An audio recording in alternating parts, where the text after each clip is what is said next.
Human rights in Canada continue to be violated on a daily basis, whether that be the right to clean and safe drinking water, the right to feel safe, the rights of those who are incarcerated, they all need to be respected. Systems have been designed that have placed Black, Indigenous, and people of color at a disadvantage. This includes the Indian Act, a piece of legislation that violates the human rights of Indigenous peoples. We need to change that. With both myself and Leah being members of the BIPOC community, we need to work together. We need to work with each other to ensure that we strive to live a good life for not only ourselves, but our families and our communities. We need to work together as allies to advance the rights of Black, Indigenous, and people of color to ensure that we can all realize the right to joy.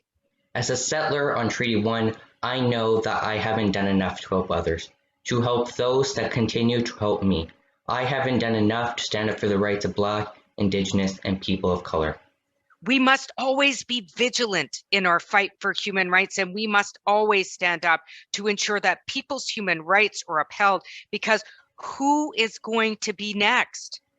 When one person's human rights are in jeopardy, all of our human rights are in jeopardy.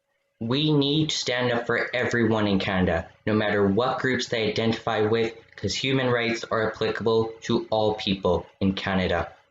This includes the human rights of incarcerated persons. Did you know that within the last 15 months, 13 individuals have died at Stony Mountain, more than any other federal prison in this country? Half of the incarcerated persons at Stony Mountain have contacted COVID-19. Just because you're in a correctional facility does not mean your health, well-being, and safety should be in jeopardy. A prison sentence should never, ever be a death sentence. And people should be able to go home to their families. People should be able to hug their families, kiss their loved ones, and walk their kids to school. They should be able to see their kids go to kindergarten and walk across the stage for graduation. All of this is possible. We need to take an approach where the focus is in punishment but rehabilitation, where we work with family, friends, and community members and use traditional teachings to help the community.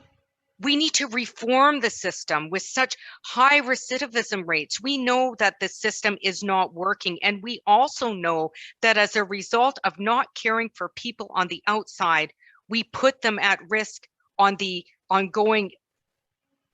inside. It is time to focus on prevention, including ensuring that people have what they need to not live in poverty and to get the support they need to nurture their mental, physical, and spiritual well-being. We need to take in a restorative approach, an approach where our elders, the knowledge keepers in all cultures, guide us through this process. We know that is possible because this has been done.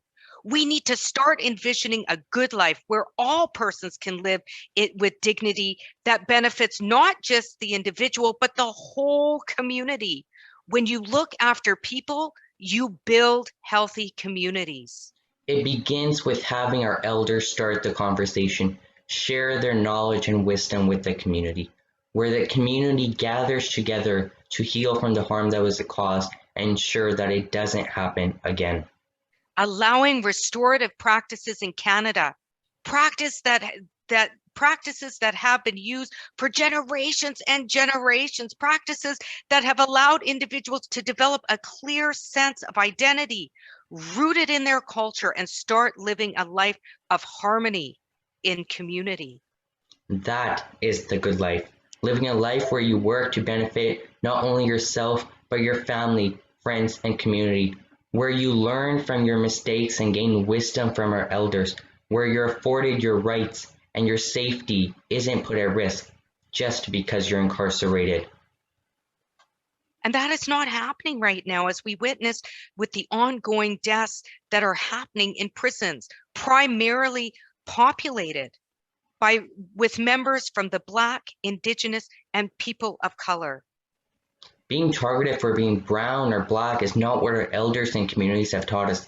They taught us to respect each other, to work with each other, and most importantly, to love each other, not to hate each other. We have continued to allow this to happen. Indigenous sisters and two-spirited individuals continue to go missing and murdered. They continue to be harmed simply because of who they are. That is being Indigenous. That was rightly labeled as a genocide.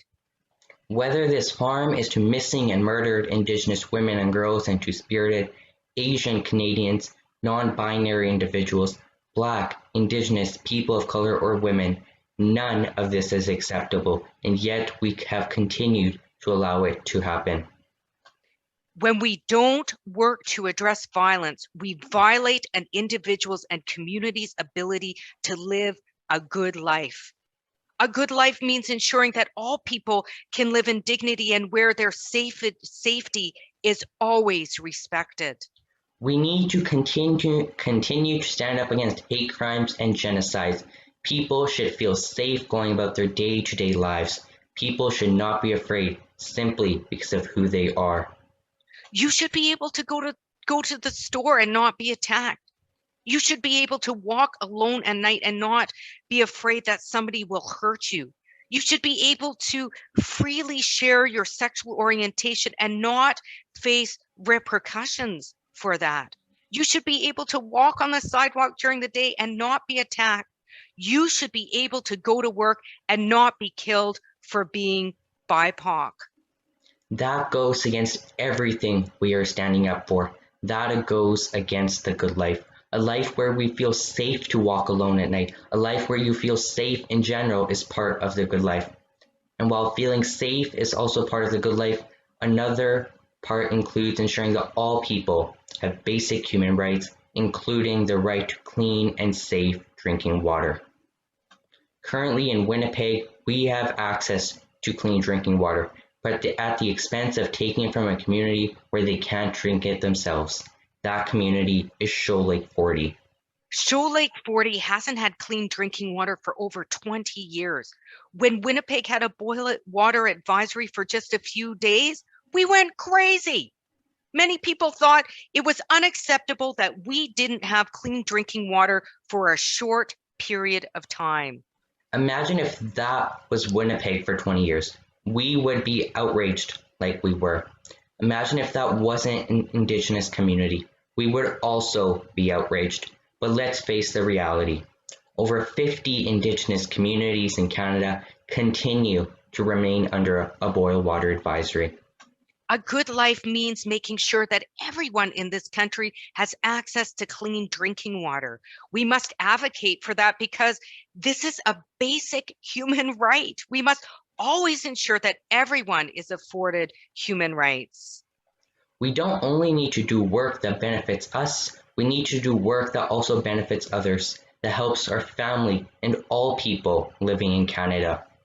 We need to start ensuring that all people can have access to clean drinking water and that all have all their basic human rights. That is the foundation of a good life. A good life is a life where the lives of Indigenous people are valued the same as everyone else, where Indigenous communities are valued and cherished by ensuring that they are afforded their basic human rights as articulated by the United Nations Declaration on the Rights of Indigenous People that supports strong nations.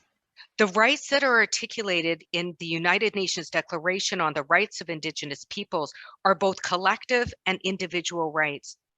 These rights stay with Indigenous people no matter where they go, whether living in urban or rural areas. Respecting the inherent rights of Indigenous peoples supports the good life. And while all individuals deserve all of those rights, people also have the right to joy, the right to celebrate cultural traditions, the right to go to a powwow. That's part of the good life. You should be afforded those opportunities no matter where you are or where you come from, because the right to joy is part of the good life. A life where your rights are respected and it doesn't matter what circumstances you're in, where it doesn't matter the color of your skin and it doesn't matter how you identify. That is part of the good life. There are people like Murray Sinclair and Viola Desmond. Because of them, people can start envisioning their version of the good life, whether that be a life of service like Murray Sinclair, or a life of standing up against racial segregation like Viola Desmond. Both of them have shown us what the good life can look like.